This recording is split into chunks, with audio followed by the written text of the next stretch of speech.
en quoi l'action nous permet de rentrer en dialogue, de parler avec, j'allais dire, nos amis musulmans.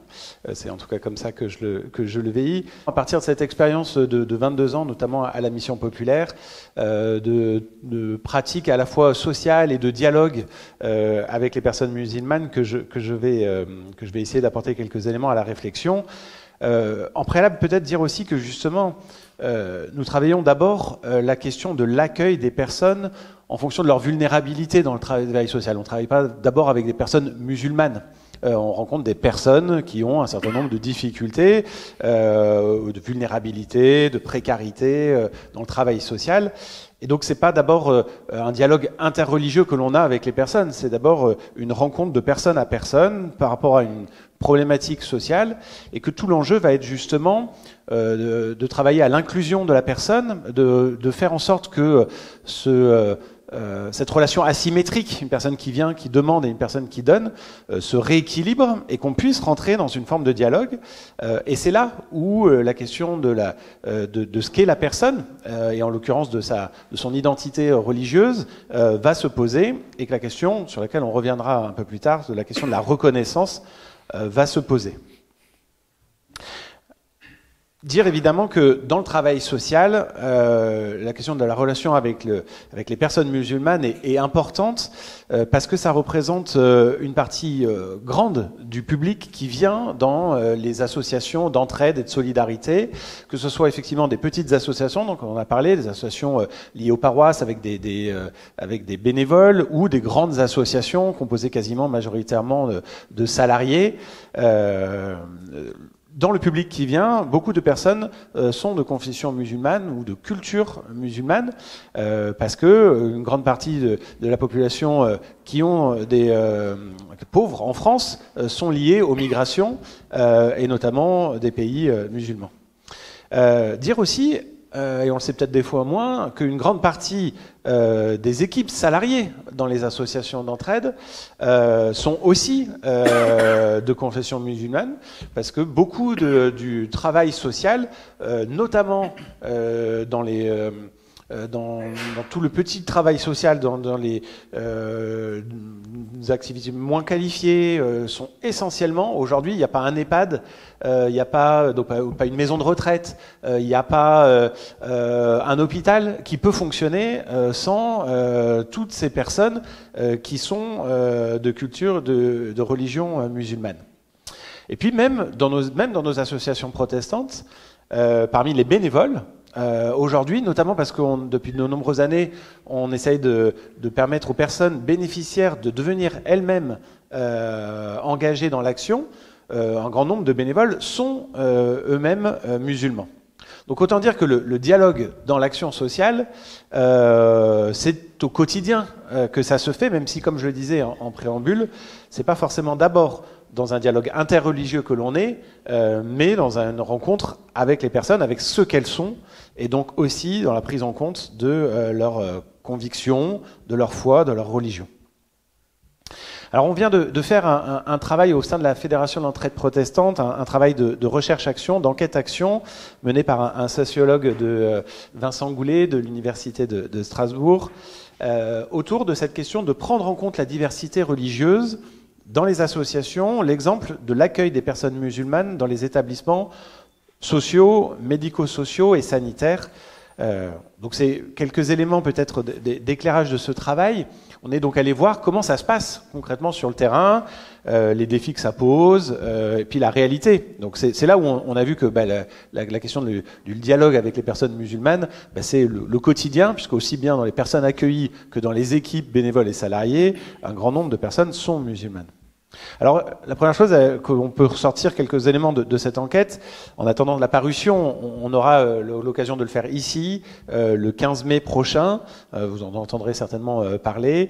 Donc, d'un livret, ou plutôt d'un guide, redonnant un peu tous ces éléments, à la fois d'enquête, mais aussi de fiches pratiques de comment prendre en compte la diversité religieuse dans les établissements. Donc la première chose, c'est qu'effectivement, l'islam n'est pas monobloc, c'est une grande diversité, vécue de manière très différente selon les lieux, selon les personnes. selon les générations, et on a effectivement notamment des jeunes qui paraissent plus rigoristes que leurs aînés, avec une réaffirmation, une revendication sur ces questions de pratique de l'islam qu'on ne connaissait pas forcément il y a 20 ans, moi quand j'ai commencé au sein de la mission populaire. La question se posait pas comme ça. On assiste aussi dans le monde musulman à une forme, je dirais presque de réveil, qui peut évoquer peut-être pour nous aussi une forme d'histoire, avec une affiliation institutionnelle très différente. On n'est pas forcément lié à une mosquée ou à un courant. On se forme sur Internet, donc on a comme ça une identité même religieuse très difficilement palpable. Si on regarde un petit peu les différentes catégories de population dont je parlais tout à l'heure, du côté des bénéficiaires, on s'aperçoit d'une manière très générale qu'il y a quand même peu de revendications, même s'il peut y en avoir, de la pratique religieuse par rapport aux bénéficiaires. D'abord parce que ils sont en demande de services et donc en général, ils ne mettent pas en avant leurs revendications en premier. Peut-être aussi, et il faut le dire, parce que ceux qui ont une pratique plus intransigeante ne fréquentent pas forcément nos lieux d'animation, d'action sociale, même si on le voit arriver sur un certain nombre de sujets, évidemment, dans la distribution alimentaire, la demande que la viande soit halal, ou en tout cas que on ne distribue pas de porc aux personnes musulmanes. Enfin voilà, il y a ce genre de questions qui se posent évidemment.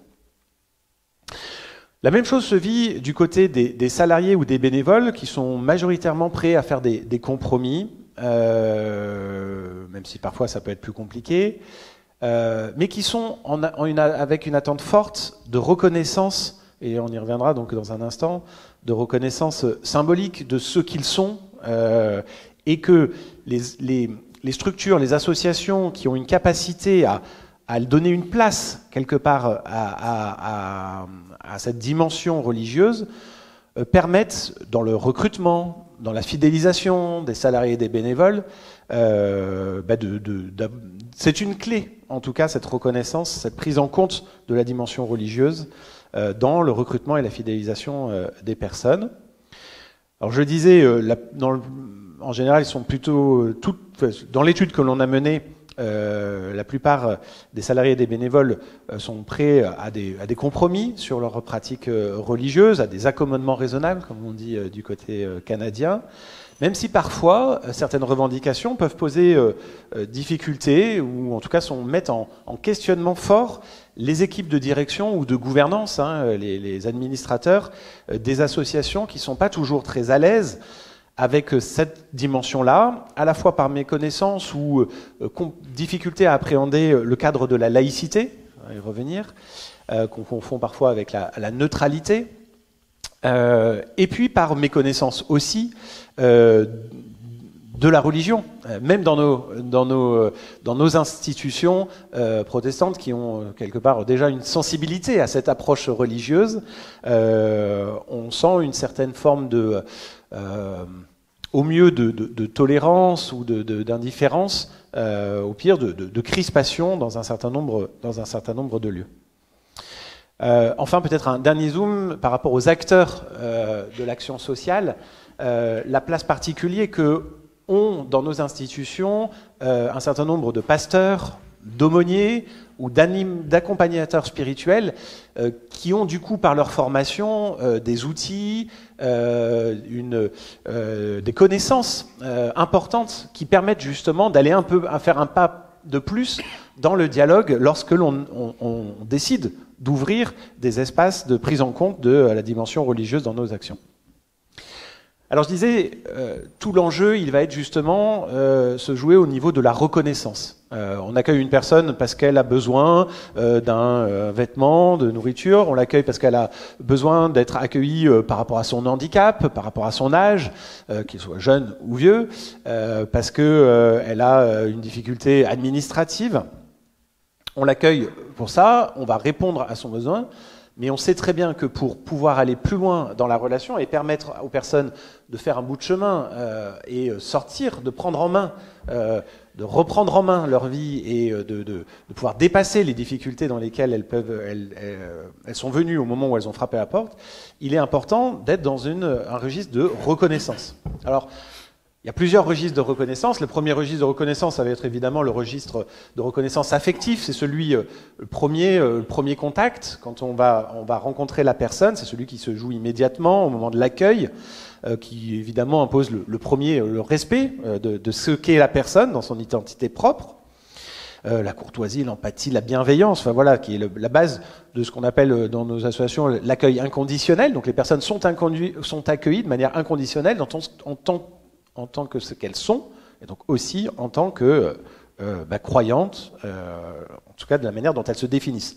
Pour ça, souvent que j'ai du mal je disais, personnes musulmanes, de religion ou de culture, parce que voilà, là aussi, on a évidemment des personnes qui se situent de manière très différente. Le second niveau de reconnaissance, c'est la reconnaissance juridique. Les lois de la République, les règlements intérieurs des associations, les textes normatifs des institutions, les chartes, les déclarations imposent des devoirs et des reconnaissances des droits de chacun. On peut penser, évidemment, j'en ai déjà parlé, de la loi de la laïcité de 1905.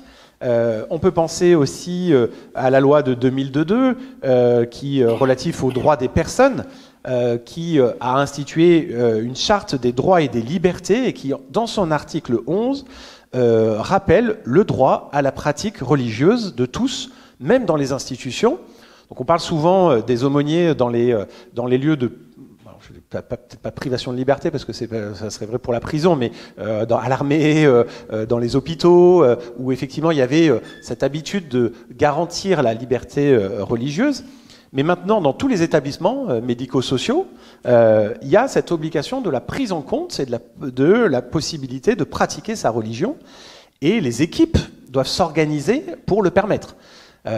J'étais hier à une formation avec la fondation John Boss, donc une fondation qui accompagne les personnes porteuses de handicap.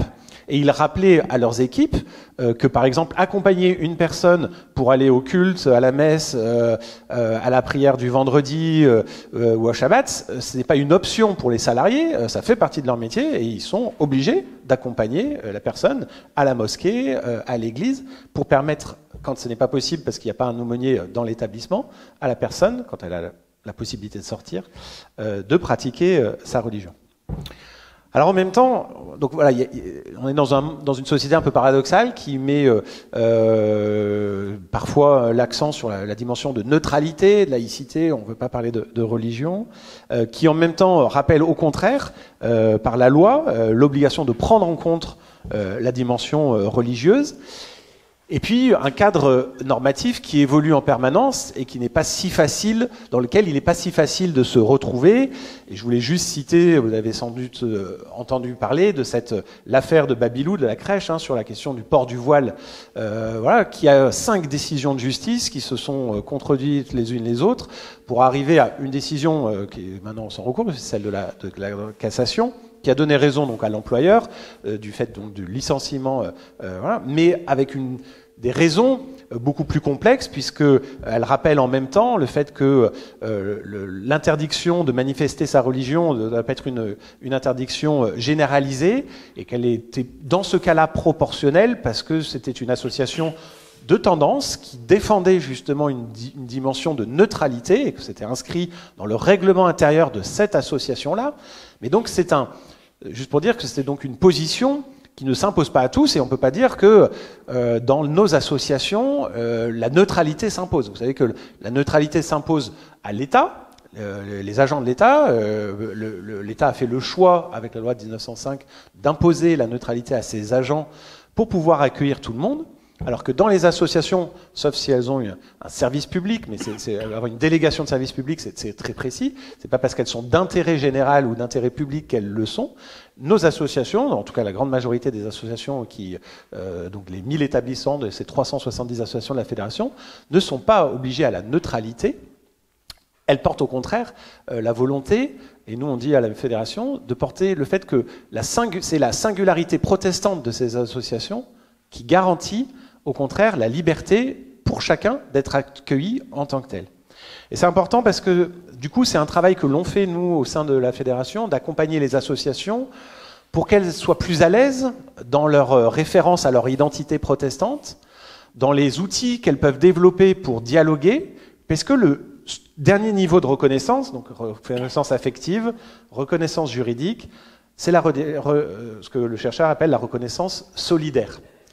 La possibilité d'aller au-delà de simplement une relation individuelle, mais qui ouvre des espaces de dialogue, des espaces organisés, où il est possible de dialoguer et de faire transformer son point de vue. Moi, j'aime beaucoup cet élément-là. J'ai eu la chance donc, de travailler à la Mission populaire, de participer à la création de cette fondation, de cette fontaine aux religions, travailler à la Duchère avec Rémi, avec le groupe Abraham, donc sur le dialogue interreligieux. Et j'avais tendance à dire, plus que de convertir l'autre, peut-être qu'on pourrait débattre de cette question de convaincre l'autre. Moi, j'aime bien l'idée que dans le dialogue, quand effectivement on est un peu exigeant dans le dialogue, en fait, c'est soi-même qu'on est amené à convertir. Dans le regard de l'autre, le fait de devoir rendre compte de sa propre foi au regard de quelqu'un différent, on s'oblige soi-même à mettre des mots sur sa propre foi, et c'est ce qui, moi, en tout cas, quelque part, continue à me convertir. Et je crois qu'en fait, on ne se convertit jamais qu'une fois, mais qu'on se convertit chaque jour à l'amour du Christ, et que c'est dans cette relation-là que ça se joue. Alors, on a donné beaucoup d'exemples, et je ne vais pas y revenir du coup, sur la manière d'ouvrir des espaces de dialogue dans les institutions protestantes. Ça se vit dans la convivialité, autour de fêtes, de repas. On fête Noël, on fête l'Aïd, on va fêter Hanouka. Alors parfois, en plus, ça tombe ensemble. Alors là, c'est l'occasion de faire des grandes fêtes interreligieuses. Ça se vit évidemment à l'occasion de rencontres, d'aller dans les lieux de culte. Ça se joue aussi dans les établissements beaucoup autour de moments de vie, les départs, quand des personnes décèdent dans les lieux de vie, dans les maisons de retraite, dans les foyers médicalisés, dans les lieux de vie pour les personnes handicapées, et qu'on organise un au revoir pour les personnes. C'est aussi à l'occasion de moments, j'allais dire, un peu dramatiques. Moi, je me souviens justement à la Duchère qu'au moment des attentats de Charlie Hebdo, on avait ouvert des moments de discussion qui n'étaient pas forcément des moments interreligieux, mais qui, par rapport à cette actualité-là, ont permis aux gens de dire leur propre rapport à leur foi et à la manière dont elles avaient parfois du mal à comprendre le regard des autres. On avait mené tout un travail, c'est là-dessus que je voulais, dernier élément, exemple, projet Sacrée Parole, où on avait donné la parole aux jeunes sur la manière dont ils vivaient leur religion, donc la manière dont ils portaient un regard sur les autres, et surtout dans la manière dont ils pensaient que les autres les regardaient. Et on voyait bien que le plus difficile était sur cet dernier aspect, comment ils se sentaient regardés par les autres. Et je pense qu'effectivement, ouvrir des espaces de dialogue, c'est aujourd'hui quelque chose de salutaire dans nos associations. Alors c'est exigeant, ça nécessite de la formation, ça nécessite évidemment aussi beaucoup d'amour et de respect mutuel, mais c'est au prix de ça que l'on fera un petit peu avancer la fraternité dans notre société.